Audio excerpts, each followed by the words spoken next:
ओम गुरुर्ब्रह्मा गुरुर्विष्णु गुरुर्देवो महेश्वरा गुरुर्साक्षात् परब्रह्म तस्मै श्री गुरुवे नमः। अखंडमंडलाकारं व्याप्तं येन चराचरं तत्पदं दर्शितं येन तस्मै श्री गुरुवे नमः। नमस्कार, स्वागत है आपका आचार्य वाणी में। मैं आचार्य डॉक्टर विक्रमादित्य आपके साथ हूँ। आज का विषय हमारा है धनु राशि वालों के लिए ग्रह नक्षत्रों का योग किस प्रकार का रहेगा 18 तारीख की। 18 तारीख धनु राशि वालों के लिए कैसा रहेगा ग्रहों का योग समझ लीजिए। बुधवार का अवसर है, सप्तमी तिथि विद्यमान है। दिन आपके लिए अनुकूल दिखाई देता है, अच्छा लाभ दिखाई देता है, लेकिन सुबह शाम आते आते अननेसेसरी खर्चे जिम्मे पड़ सकते हैं। तो सुबह जितना मेहनत से काम करेंगे वो पूरी तरह से आपके लिए स्थितियाँ परिवर्तन की तरफ ले जाती दिखाई दे रही हैं।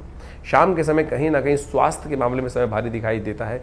कालाष्टमी का योग है, हो सके तो महामृत्युंजय मंत्र का जप करते हुए दूध के द्वारा भगवान शिव का अभिषेक करने का प्रयास कीजिए। वो कहीं ना कहीं आपके लिए रक्षा का योग बनेगा।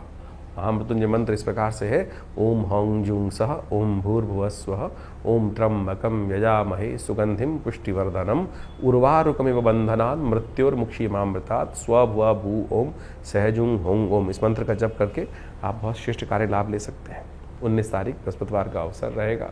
अष्टमी तिथि विद्यमान है। ग्रह नक्षत्र के दृष्टिकोण से अननेसेसरी खर्चे आपको थोड़ा परेशान करते दिखाई दे रहे हैं। थोड़ा खर्चों को बैलेंस करने की ज़रूरत दिखाई देती है। हो सके तो हल्दी वाले जल से स्नान करने का प्रयास कीजिए, यह आपके लिए बड़ा उपयुक्त रहेगा। इस दिन गंडमूल नक्षत्र रेवती और अश्वनी का योग बनता दिखाई दे रहा है। तो ऐसे में जो लोग इनमें जन्म ले रहे हैं उनकी मूल शांति अवश्य होनी चाहिए। इस बात का ध्यान रखते हुए कार्य करें। 20 तारीख का दिन शुक्रवार का अवसर, नवमी तिथि विद्यमान रहेगी। ग्रह नक्षत्रों का परिवर्तन का योग बन रहा है और ये परिवर्तन सुबह के दृष्टिकोण से शाम आपके लिए उपयुक्त दिखाई देती है। सुबह थोड़ी हल्की रहेगी, लेकिन शाम आते आते चीज़ों में पॉजिटिव रिजल्ट्स आने के लिए अगले दिन से महत्वपूर्ण परिवर्तन के सूतक पातक आपके समक्ष उत्पन्न होते दिखाई देंगे। तो इसलिए कई बार कहा गया है ना, दबी बल्ली चूहों से कान कटवाए। कई बार समय थोड़ा भारी होता है तो थोड़ा विनम्र रहते हुए, थोड़ा बैलेंस रहते हुए कार्य करने की ज़रूरत है। सर्वार्थ सिद्ध योग है, नए कार्य करने के लिए दिन अच्छा दिखाई देता है और इसलिए बड़ी श्रद्धा के साथ काम करिए। धीरे धीरे पॉजिटिव रिजल्ट्स आने के योग बनते दिखाई दे रहे हैं। तो अभी आपने ग्रहों का विभिन्न प्रभाव आपके जीवन में आपकी राशि के अनुसार से क्या रहेगा ये समझा। ऐसे में आषाढ़ के महीने में ग्रहों का जो परिवर्तन का योग बन रहा है वो भी आपको समझना चाहिए। इस आषाढ़ के महीने में ज्योतिष के दृष्टिकोण से यदि हम काल गणनाओं के अनुसार से देखें तो इसमें 5 बृहस्पतिवार का योग पड़ रहा है। और 5 बृहस्पतिवार का योग जो होता है वो विशेष तौर पर बड़ा शांत योग नहीं माना जाता। अहम की लड़ाई कई बार मैं बड़ा या मैं बड़ा इस प्रकार का स्थिति बनती रहती है। और इस अहम की लड़ाई में इस वक्त ग्रह योग का प्रभाव दिखाई देता है। शनि और मंगल का जिस प्रकार का प्रभाव परिवर्तन के अनुसार से बन रहा है वो युद्धकारक ग्रह बनता दिखाई दे रहा है। द्वेष का, संघर्ष का योग दिखाता है। इसके साथ साथ मंगल भी ग्रह परिवर्तन की तरफ गए। मंगल सिंह राशि में जब प्रवेश किए और साथ साथ केतु के साथ उन्होंने युति बनाई। ये युति भी विशेष तौर पर बाजार के अंदर तेजी का रुख लाती दिखाई दे रही है। तो ऐसे में ये तेजी का रुख पहले से यदि समझ में आ जाए तो उससे व्यक्ति लाभ लेने का प्रयास करता दिखाई देता है। ग्रह नक्षत्र दृष्टिकोण से बाजार का रुख, हर चीज़ के रुख को हमें समझते हुए कार्य करने का प्रयास करना चाहिए। वहीं स्थिति एक और भी परिवर्तन के बन रही है। बृहस्पति अस्त हो गए हैं और साथ साथ सूर्य का परिवर्तन जब होने का योग बन रहा है वो रविवार को बनता दिखाई दे रहा है। और उसके कारण से परिवार में और कई प्रकार से समाज के अंदर उथल पुथल होने के योग दिखाई देते हैं। आकाशीय क्षेत्र में विशेष तौर पर विस्फोट के योग बनते दिखाई दे रहे हैं ग्रह नक्षत्रों के दृष्टिकोण से। ये सारा का सारा प्रभाव विशेष तौर पर जो समझें, आषाढ़ का महीना वैसे ही इस प्रकार का होता है कि आकाश में जब बादल छाए रहते हैं और जब चंद्रमा दिखाई देता है तो कभी चंद्रमा ओझिल हो जाता है और कभी चंद्रमा सामने आ जाता है। यानी एक और समझे भी वैसे भी समाज के अंदर अभी देखें हम तो दिन के अंदर जो प्रभाव चलता है, कभी बादल आगे, कभी छाँव, कभी धूप का खेल चलता रहता है। तो ऐसे में ग्रहों का परिवर्तन का योग भी उसी तरफ दिखाता है। तो ऐसे में अपने ग्रहों को सही से समझते हुए कार्य करना हमारे लिए बहुत ज़रूरी है। जो देश काल परिस्थिति में ग्रहों को समझकर कार्य करने का प्रयास करते हैं उनके जीवन में महत्वपूर्ण परिवर्तन आने के योग बन जाते हैं। देखिए, भगवान की आराधना ही हर ग्रह का निवारण है।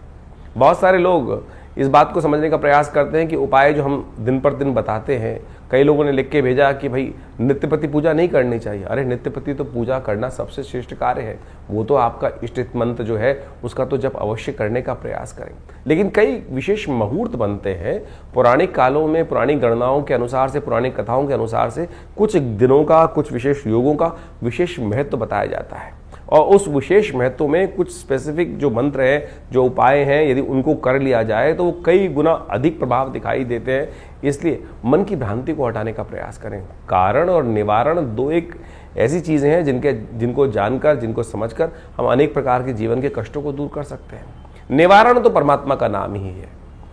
अब उसके लिए विभिन्न माध्यम हैं, विभिन्न प्रकार हैं। जिस प्रकार भी आपका मन जहाँ पे ठहर जाए, ये मन बड़ा विचित्र चीज़ उत्पन्न करता है।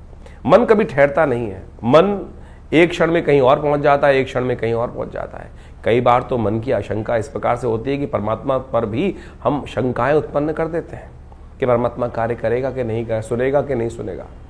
और यही शंका जो है वो हमारे कर्म का जो फल है वो हमें को प्राप्त होने से रोक देती है। तो इस बात का हमें ध्यान रखना चाहिए। परमात्मा पे पूर्ण विश्वास, जो कर्म कर रहे हैं उस पर पूर्ण विश्वास, दृढ़ विश्वास। यदि मन में दृढ़ विश्वास होगा, श्रद्धा होगी, तो आप समझें एक छोटा सा कार्य भी, हरिनाम भी आपके जीवन में समस्त कष्टों को दूर करने का योग बना देगा। कहा जाता है ना, एक घड़ी आदि से पुनियाद, तुलसी संगत साथ की हरे कोट अपराध। लेकिन वो कब होगा? जब मनसा वाचा कर्मणा तीनों रूप से देहात्म बुद्धि से रहित होकर उस परमात्मा की शरण में जाकर एक बार हरिनाम का वो स्मरण करेंगे। तब हम उस हरिनाम के स्मरण को किस प्रकार से करने का प्रयास करते हैं, जो भी कार्य कर रहे हैं। वैसे तो कहा गया है कि 24 घंटे अहर्निश उस परमात्मा का नाम लेने का हमें प्रयास करना चाहिए। लेकिन कई बार तो क्या होता है, स्थिति ऐसी होती है कि बहुत सारे अलग अलग भाव मन में चल रहे होते हैं। लेकिन यदि ये स्थिति बन जाए कि हम 24 घंटे परमात्मा का नाम लें, तो हो सकता है कोई एक क्षण तो ऐसा आएगा कि जब पूर्ण निष्ठा के साथ उस श्री हरि के चरणों में हमारा मन लगा होगा। और जब वो क्षण आ गया तो समझें कि जितनी मेहनत 1.25 लाख, 2 लाख, 5 लाख मंत्र जप करने का प्रभाव 1 सेकंड में आपको प्राप्त हो जाएगा। तो इसलिए भारतीय संस्कृति में ज्योतिष विज्ञान में कारण और निवारण दोनों को मार्ग को प्रशस्त किया गया है। कारण जाना जाता है ग्रहों की गणना के अनुसार से, अनुभव के माध्यम से, और उपाय किए जाते हैं जिस प्रकार से भारतीय संस्कृति में ज्योतिष के अनुसार से बताया गया है। सबसे श्रेष्ठ उपाय जो बताए गए, मंत्र जप, यज्ञ, दान, यही सबसे श्रेष्ठ उपाय है। आप इसको अवश्य करने का प्रयास करना चाहिए। और आज हम विशेष तौर पर बहुत सारे अलग अलग प्रकार के उपायों को हम समझाने का जो प्रयास करते हैं, सत्य रूप में काम करता है। अभी एक व्यक्ति हमारे पास आया, बहुत परेशान था कुछ वर्ष से, और उसके कष्ट दूर हो नहीं रहे थे। तो हमने विशेष तौर पर एक अनुष्ठान, जिसको हम बहुत मुश्किल से, लोग लगातार लगे रहते हैं कि कोई भगवती बगलामुखी का अनुष्ठान कर दीजिए, ऐसा कर दीजिए। बहुत जब आवश्यकता होती है तब करने की ज़रूरत बनती है, और जब किया जाता है तो वो कई प्रकार के कष्टों को दूर करने के योग बनाता है। तो आप समझे, ये मंत्र जप इत्यादि, मुहूर्त इत्यादि बिल्कुल विशेष हैं। तो अपने देश काल परिस्थिति को समझते हुए, ग्रहों को समझते हुए सही रूप से करने का प्रयास करें, तब जाके जीवन में उन मंत्रों का प्रभाव आपको स्वयं देखने को मिलेगा। तो ये छोटे छोटे उपाय जो हमने आपके समक्ष रखे, आशा करते हैं इनको आप अपने जीवन में उतारेंगे। और शंकाओं का निवारण करने के लिए आप हमारे इस चैनल पर जाकर अपने प्रश्नों को भेज सकते हैं। हम प्रयास करेंगे उन सब प्रश्नों को व्हाट्सएप के माध्यम से जो नंबर आते हैं फ़ोन, उनको अवश्य जवाब देने का प्रयास करें। इसके अलावा पहला रविवार जो हमने विवेकानंद योगाश्रम में रखा हुआ है, वो इसीलिए रखा हुआ है यज्ञ के बाद। वैसे तो हर रविवार को बड़ा प्रोग्राम होता ही है, उसमें यज्ञ में आप ध्यान साधना इत्यादि में माँ भगवती का दर्शन करने के लिए आप आ सकते हैं। लेकिन पहले रविवार में एक प्रश्नोत्तरी का कार्यक्रम भी रखते हैं, समागम भी रखते हैं। आप वहाँ आकर अपने प्रश्नों का निवारण रविवार को सुबह 8 बजे से लेकर 10 बजे के बीच में भी आप कर सकते हैं। और हमसे मिलने के लिए कोई बहुत बड़ी जद्दोजहद नहीं करनी, आराम से आइए। विवेकानंद योगाश्रम दिल्ली में आपके तमाम प्रश्नों का जवाब भी देंगे, और बहुत सारे और भी जो मन में शंकाएं चल रही हैं अध्यात्म के प्रति, उनके सबके लिए भी बहुत सारे कार्यक्रम समय समय पर चलते रहते हैं, उनसे हम आपको अवगत कराते रहते हैं। आशा करते हैं आप विवेकानंद योगाश्रम में आकर, बहुत सारे और भी कार्य चल रहे हैं। आपकी सूचना के लिए हम बता दें, यहाँ विवेकानंद योगाश्रम में एक हॉस्पिटल है बड़ा, योगा प्राकृतिक चिकित्सा आयुर्वेद का हॉस्पिटल है, और वहाँ नित्यप्रति बहुत सारी व्यवस्थाएं भी रहती हैं। और अभी विश्व योग दिवस के अंतर्गत पूरे जमुनापार में सबसे बड़ा कार्यक्रम भारत सरकार के साथ मिलकर, आयुष मंत्रालय के साथ मिलकर किया जा रहा है, जिसमें 15,000 आदमी एक साथ मिलकर योग करेंगे। 21 तारीख को आप भी उसमें भी यमुना स्पोर्ट्स कॉम्प्लेक्स में एक कार्यक्रम रहेगा, आप उसमें भी सादर आमंत्रित हैं। सुबह 6 बजे से लेकर और करीब करीब 9 बजे तक ये कार्यक्रम रहेगा जमुना पार में, यमुना स्पोर्ट्स कॉम्प्लेक्स में। उसमें भी आप आकर हमारे साथ पूरा स्वस्थ भारत के निर्माण के लिए सुंदर योग का कार्यक्रम में भाग ले सकते हैं। धन्यवाद, नमस्कार।